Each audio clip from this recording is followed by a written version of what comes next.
Today we're going to talk about how Bitcoin gets to $100,000. Now I was just looking back at this video I did in 2018, and this is interesting in the crypto space to start putting up videos. I started my channel back in 2018.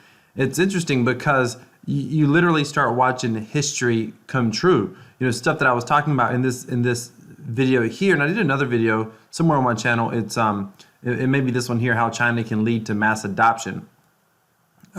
And in this particular, yeah, I'm pretty certain it was that video actually that I discussed it. Well, And it only got 170 views, but it's amazing because I talked about something that's actually happening now. I'll link this up in the cards if you want to watch it. Today we're talking about Bitcoin going to 100,000. Well, Bitcoin can go to 1 million. It can definitely go to 100,000. But the key question is, when does it go to 100,000? People can't wrap their brain around the fact that it could actually get to 1 million. That's what that first video is all about. Why it can go to $1 million. And when people say that they don't know if it can go to $1 million, they literally just don't understand the math. There was a really good interview that was just done. I'm going to cover that interview in here. I'm going to talk about some news from the past couple of months that really are showing that the price of cryptocurrency has to go up exponentially. And we're sitting at, just over what, $9,300 today. Right here, this news story. Iran's president calls for a national crypto mining strategy. Here's what's fascinating. If you're watching this video, I want you to know that you are so far ahead of the game right now. There are so many people. I'm having more and more people ask me about Bitcoin, ask me about cryptocurrency, which tells me that we got a coming bull market on the way. But people over and over again ask such basic darn questions, and it just means that they don't understand the technology. And people are like, I'm here for the technology, I'm here for the gains, I'm here for both. Let me tell you something. If you love cryptocurrency, you love the use case of cryptocurrency, you love the reason that cryptocurrency was invented, which is to be a decentralized currency, then make sure you subscribe and smash that like button. Let's get that YouTube algorithm pumping up. But if you love the idea of being in early into a revolutionary technology that can literally change the world, then smash that like button and hit that subscribe button. And if you love the idea that being in early means that you can potentially make an extraordinary amount of wealth, and you love the idea of being able to earn that wealth in a way that is passive, we'll talk about that towards the end of the video. But definitely make sure you smash that like button, hit that subscribe button. So let's talk about this for a minute. Iranian president calls for national crypto mining strategy. Most people do not understand. And this is what I'm saying. If you're watching this video, you're probably so far ahead of the game. Most people do not even understand why this is important. Iran's President Hussein Rouhani, however you say it, has ordered the government to draw up a renewed national approach for the emerging crypto industry. Chairing Iran's Economic Coordination Headquarters, a seminar for the National Economic Strategy earlier this week, the president told officials from the Central Bank of Iran, Energy Department, Information and Communication Technology Ministries they need to devise a new national strategy for crypto mining, including regulations and mining revenue, Iran's news site said Wednesday. The news comes barely 2 days after the Iranian parliament published a bill proposing to apply the country's strict foreign exchange and currency smuggling regulation to cryptocurrencies. So they kind of want to control other people bringing in cryptocurrencies. The new parliamentary law would also require crypto exchanges operating in the country to recognize the CBI, possibly in a move to try and prevent too much capital leaving the country. The penalties for smuggling in Iran can include fines and imprisonment. Just months ago, the administration, U.S. President Donald Trump raised concerns that Iranians were using digital assets in order to circumvent sanctions. This is why they're looking to do it. Iran's putting in like millions of dollars as a government right now, promoting cryptocurrencies. Why? Because one of the best, specifically promoting Bitcoin or mining Bitcoin. They have a Turkish-based company that is actually in Iran right now. And the biggest reason for this is because they want to own digital gold. It allows them to circumvent the US dollar. It allows them to prevent, they don't have to worry as much about sanctions. So cryptocurrency is non-confiscatable. Now, if you have cryptocurrency, if you have money in your bank account, literally, the bank or any other federal authority can garnish your wages. They can take money out of your bank account. If you got sued, they could withhold money that went into your bank account. They could literally take money out of your bank account. If you own a business, you've ever had a chargeback, you've had money pulled out of your bank account, et cetera, et cetera. With Bitcoin, nobody can do that.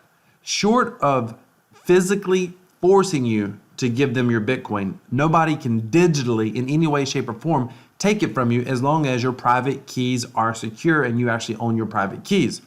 The fact that Bitcoin is non-confiscatable and non-manipulable is one of the things that makes it so incredible. There's a great video right now, and I talk about in this video. Well, let's just go ahead and watch this video. I encourage you to watch the full video.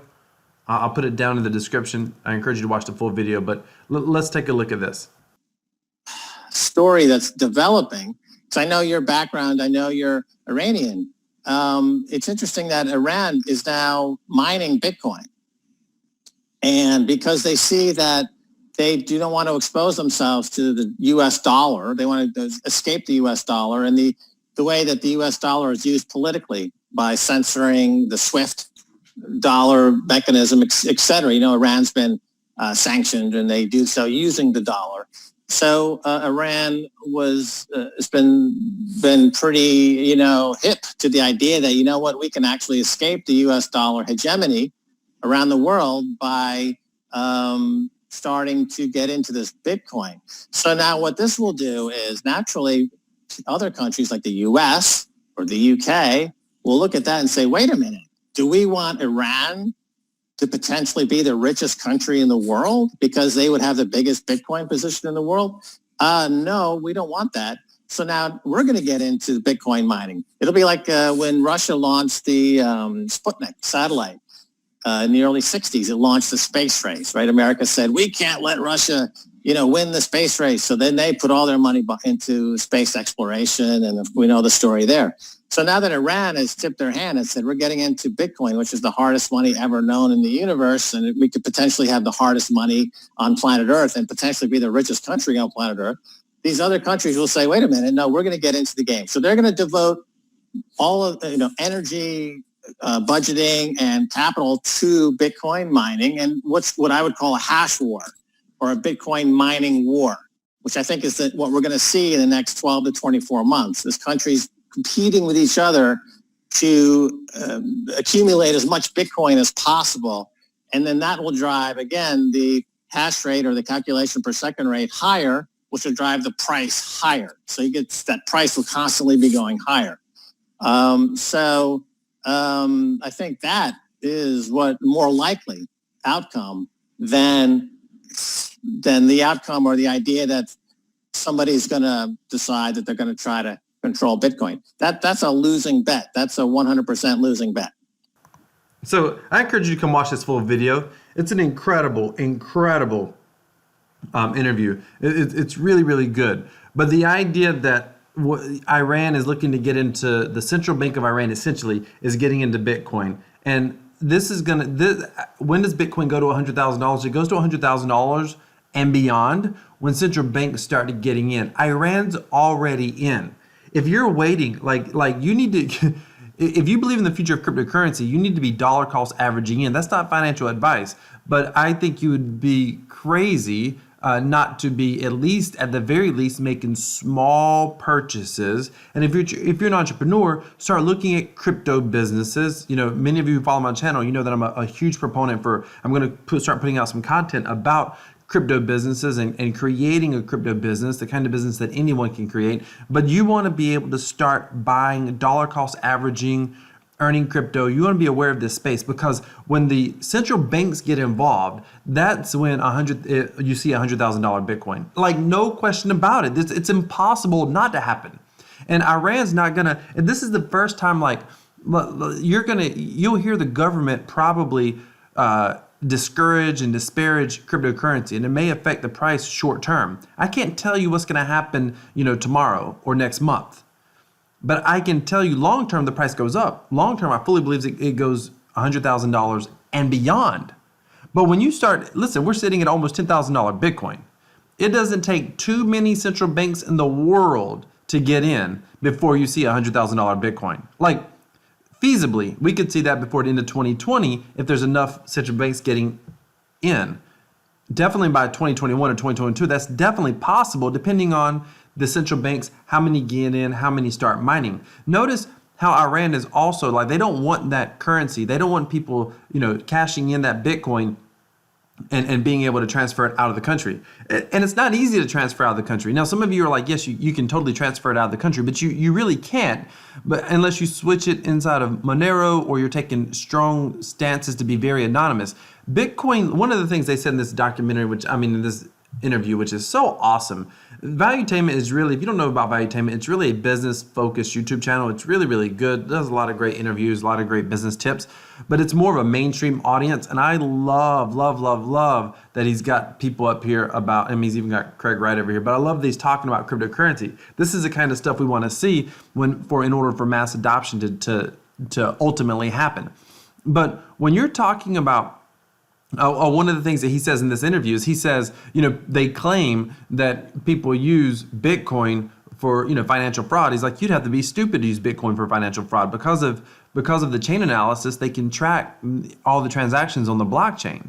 So it's pretty transparent. Once they recognize which transactions are yours, then all of a sudden you're screwed unless you're using something like Monero or whatever. But I think it's interesting that not only have they recently invested in this Turkish company into mining Bitcoin, but now they're creating laws, a new national crypto mining strategy. And part of that strategy is preventing the currency from leaving their country. So they're planning to hoard it. This tells you right here that their whole goal is to hoard the currency. Their whole goal is to hold on to as much Bitcoin as possible. This is extraordinary, and most people aren't paying attention to it. They're not seeing it. They're not getting it. And I'm telling you right now, if you are inside of cryptocurrency, you are so far ahead of the game, it's not even funny. Now, I believe the best way to get into cryptocurrency is either to use something like crypto.com and be able to, and use a crypto.com card and be able to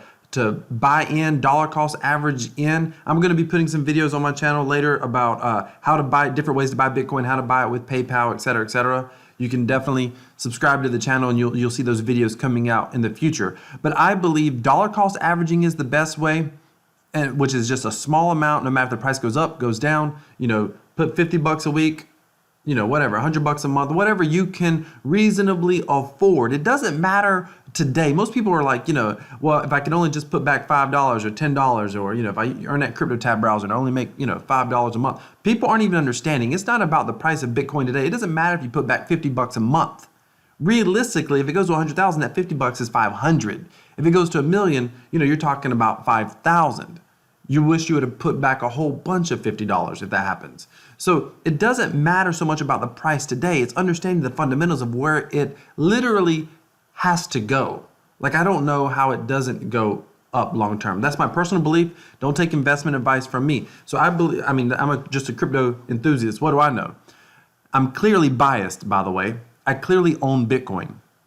However, dollar cost averaging is the best way. The second best thing you can do outside of dollar cost averaging is creating passive income streams, passive cryptocurrency. I'm creating a playlist on my channel. I've already got 2 videos. I'll put it on the end of this video. If you want to learn how to earn passive income, make certain that you go watch that playlist. There'll be more videos getting added to the playlist. So go ahead and start learning. Literally today, you can start earning passive income with cryptocurrency. Remember, crypto equals freedom. This is Crypto Wealth.